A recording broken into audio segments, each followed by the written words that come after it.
Unlock your can-do attitude. Non-Giamo. Yeah, this is non-Giamo. There's only one Giamo. Hope I get to see him before 2021's over.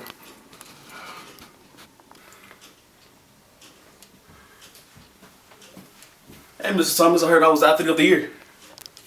No, it can't be. It can't. Giamo? Right before the year ends, it can't be. Yeah, I'm here. I'm 100% Giamo. Here it is, New Year's Eve of 2021, and number 21 has finally made it. He had a little break in between college, college football and everything, but Robert Giaimo is here today at the West 10 Media office to get his 2021 Male Athlete of the Year award. Well deserved, well earned. Last time we saw this young man in a Bartlett uniform was in May when he was running with his teammates in a relay and made it to the podium. We're going to talk about all that, the magical football season that they had in 2020, and just catch up with him, see how his college going with Lindenwood and everything, but also the workouts and all that good stuff. But it's a lot to the young man that we're going to dive into today. We even might have a special guest come in to ask him a few more questions about that Bartlett brotherhood. So today we're going to dedicate this last day of 2021 to number 21, Robert Giammo. Thomas Sellers Jr. back here, and with the guest of honor, Robert, thank you for making time. The holiday season keeps you busy and everything. You're back in town. First, how does it feel to be back home? I feel amazing. I'm blessed to be back with my family and spend time with everyone. Okay. Now, as 2021 comes to an end, we know we're planning off your number 21 and everything. But how was your 2021, your senior year at Bartlett High School, when everything came to an end? It was an amazing journey with Bartlett, and I'm kind of glad that I stayed all 4 years to really enjoy, to sense the amazing atmosphere of Bartlett. Seeing the school being finished, everything like that is really amazing, and seeing it improve ever since our season year ended and my senior year ended. So it was kind of like a blessing for me. Yeah, you know what, now that you mentioned that, you think about it, when you came on that campus as a freshman, a lot of construction going on. We just saw the old regular Bartlett High School, but by the time it was you graduated, the new facade on the front, the facilities, the football field, the new turf and everything, and y'all made it a grand season in 2020. Talk about how special the atmosphere was and how special of a season it was. When I first got on campus freshman year, probably wasn't thinking much about like, oh no, I got plenty of time to do this and this and that, until the years started to come more and more to the closure of my senior season. I watched the school improve from being a team that went 5-5 almost every year. Deep down, my 10th grade year, I made a change, and even junior year, I was like, hey, Bartlett's not gonna be the same Bartlett once my senior year comes, because I want to change the atmosphere, everything about it, just really everything about it to really just change. And I'm pretty glad how it came as my senior year came to a close. Yeah, a special season. Now, a pandemic happens, COVID season. So all those hiccups, but y'all managed to, I think y'all went 9-1. Talk about, everybody said you were the heart and soul of the team. Talk about just what did it take for y'all to reach the state semifinals, to reach a heights that Bartlett never seen before? It really took everybody, to be honest. It took every player, took leaders that had to be on the team, like Walt, Trayshawn Martin. It took really everyone that was the heart and soul of the team. Alongside me, it was really about everyone keeping everyone in check, making sure everyone doing the right thing in school and outside of school and putting in the work. Because it really doesn't matter if one person doing all of it. It's not really fair for that one person to do it. You got to rely on every teammate there and just do what you got to do to get to the goal that you want. Now, here come all the awards with that success.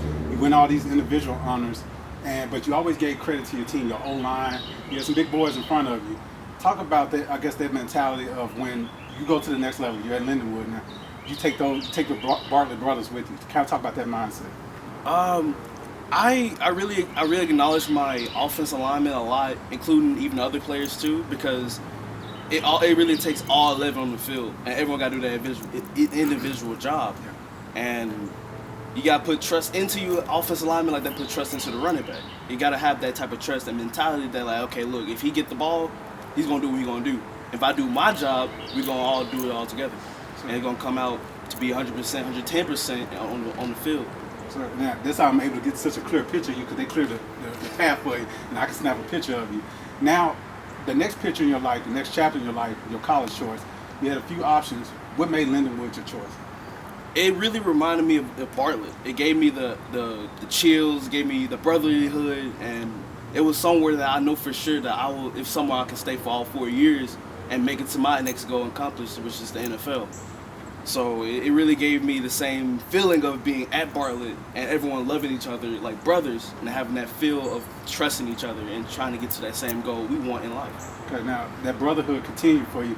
Most kids, you know, here you are, player of the year, region player of the year, and all this stuff, all state. You could just sit on that and just give it for Lindenwood, but you decided to participate in track.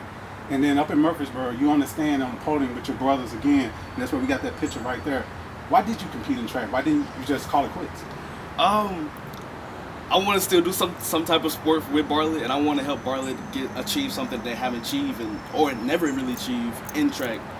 One, I did want to stay with my brothers and enjoy every moment I had with them, because once you graduate, it's over. You won't see a lot of people. Everyone becomes strangers, but with memories. So it's like, hey, look, I'm gonna enjoy every moment I have with these people. Even the underclassmen. I mean, I had an impact on them. They look up to me and they trusted me too with everything I had to do. I mean, I had sacrificed a lot of time. I could have said, hey, you know, I get time to spend with my family a little bit more. I'm at home all the time. Yeah.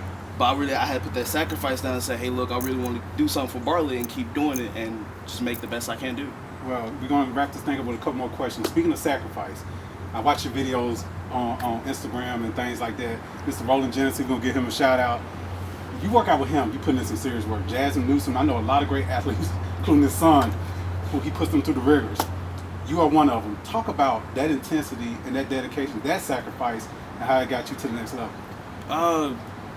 His workouts are mentally and physically like hard. It's not easy. And Roland, he will make you work for what you want to work for. Like if you want to get faster, you want to get stronger, all those things he can do. He's capable of that and teaching it. And his work is really, really amazing to me. It gave me the option of like, hey, this is where I need to be able to get to my goal. And if I want to work it, I gotta work. I can't really half-ass it or do this. You gotta be 100%. Yeah, you gotta be 100%. You can't let up of it too, because it gets to a point where like, dang, I don't feel like moving. I don't feel like doing this. It looks like it. It's like it's painful. Yeah, it looks painful from the outside look. It is. From the outside look, it is painful. But at the end of the day, once you get to perform that action, you feel like a whole different person. You feel amazing. You talk about the runner's high. There's the gym high, and you feel like all that sweat, that work, that muscle being in that pain. I know that feeling all too well. So the feeling of being an athlete of the year, I would never know because I was not athletic like that. But tell people out there, how does it feel, you know, out of the Germantown, Millington, all our schools in this coverage area? Robert brings it home. How does it feel to be athlete of the year? I'm really blessed. I didn't know I was gonna get athlete of the year. It was like, oh, okay. I mean, I was thinking about football and I was like, oh, okay, that ain't too bad. I did the best I could in track, but it really is a blessing that the people that chose me as athlete of the year, and it's really not just because of me. It's really over of the help of the coaches, the athlete pushing me to get to where I am right now. And it's really, I'm glad that I am the athlete of the year. It shows that I showed something for Bartlett, you know, I represent Bartlett. It says it right there. But we appreciate it, Robbie, you taking a moment with West 10 Media. And do you feel like going on to John? Yeah, sure. I'm fine with that. Okay. We'll be back with On to John. Hey guys, welcome back to another New Year's Eve On to John episode with Jonathan Servant alongside Robert Giaimo, former Bartlett running back. Robert, congratulations on this award like Thomas did with you a few minutes ago. From one Bartlett brother to another Bartlett brother, congratulations. Appreciate it. What can I say? You know, your senior year, like Thomas said, you all went to the state quarterfinals and lost a tough one in that Brentwood team. Talk about your senior year, like what are all 4 years in football, maybe your varsity games, like what games stood out to you the most that you enjoyed winning the most? I'll say Houston. Houston was... Is that the playoff game you're talking about? Or? No, it was the regular season game. Okay. I mean, I did hold a grudge with a lot of teams just because I've been losing to this same team for like 2-3 years in a row. Right. And it was like, okay, look, I'm gonna make them feel how I felt these past 2 years, because it's just like, hey, I gotta show them what I have and what I have in store for them. And I gave it all I had that game and end up getting like the most rushing yards in the Memphis area at the time being. Right. Before Dylan. He's good. He's really good. I love him. I had like 5 touchdowns and 295 yards, and that's the actual first game of me having that many yards and touchdowns against a division team in my division. Right. You know, you talked about Dowling Hayden just a few seconds ago. To me, that Christian Brothers game went down to the wire, where it came down to a 4th down and goal play for your defense to stop Dowling Hayden at that 2-yard line. But to me, the way that Bartlett got really on the map that your senior year is by playing the tougher competitions like the Christian Brothers to get y'all ready for the tough district that y'all had and the tough playoff run that y'all actually had as well. Mm-hmm. So talk about the hostile environment going to Christian Brothers as we win that game. Season started off, I'll say this right here, season started off with CPA, which is a ranked number 2 team in Tennessee in high school, which they gave us a little brief information on how, or brief like summary of how Christian Brothers will be playing like too. Right. And just going against CPA, they gave us a eye opener, like, right. Yes sir, yeah. It gave us an eye opener of like, okay, look, Christian Brothers gonna come with it too, because they ranked number 3 in Tennessee too. It's not like that we ain't playing against no bad teams. Christian Brothers game was an actual fight because we sharpened things up after that first game against CPA, and we studied on their offense, their defense, and try new things of stopping certain plays. And even for offensive players that were trying to get ways of us trying to do plays right. Christian Brothers game was a fight. I'll say that's probably one of like the toughest game I ever played in high school, just because it was like, dang, we're going against so many players that's actually very known, and the defense had to go against people that's very known too. So it was a fight on both sides of the ball, and we ended up winning by like 3 points. And defense came in really clutch, and they did what they had to do to make us win that game. Okay, talk about, you know, your team that you're with now, Lindenwood, out of St. Charles, Missouri. You know, y'all went to the first round of playoffs this year, if I'm not mistaken, and lost a close game or tough game as well.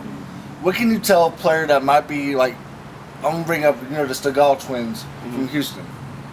For example, they're not getting enough looks as it is right now. This whole Shelby County schools in general right now, the whole Memphis city of Memphis in general, running back university, I call it, you know, for the talent that we have running backs over the last couple of years. What can you tell a player that's still maybe looking for a school right now that might be getting hurt by the transfer portal or the COVID extra year policy?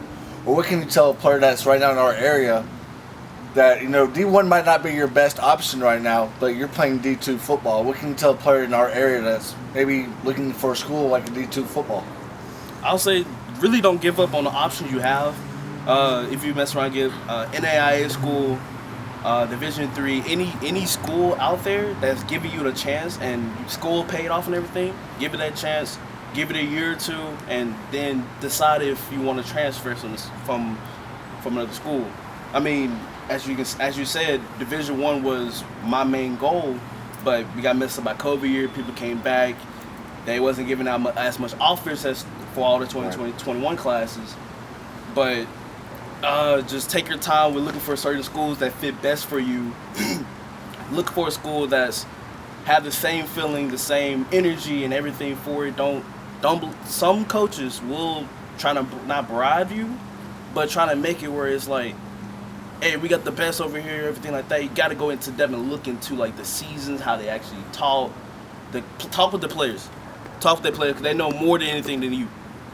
That's how you know what's going on, what you can believe, and what you can choose by having a higher opportunity of being a true freshman or getting a chance to get on the field. Because some places will just be like, hey, we want you as the number 1 spot. Usually at the outcome, if some college coaches taking real long to respond to you after they say, hey, look, you're my number 1 pick, you're on top of the board, and they take about a few months to respond back to you until it's too late, they ain't the team for you. And especially for the coaches, because they just now it's like, okay, we looking for someone else, this is our number 1 spot, and then if they can't get that player, they can come right back to you. That's the thing about it. You gotta choose the right school. Be patient. Trust God. Be patient. Okay, so if let's just say a player right now in our area is kind of having trouble sending out film to these college coaches, like what can you tell these players as well to send out, how to help them in the long run, like send them film? Is it the right thing to do for these college coaches? I know some college coaches are like, okay, maybe it's probably not best for me to respond to him right now, or how can a player take that?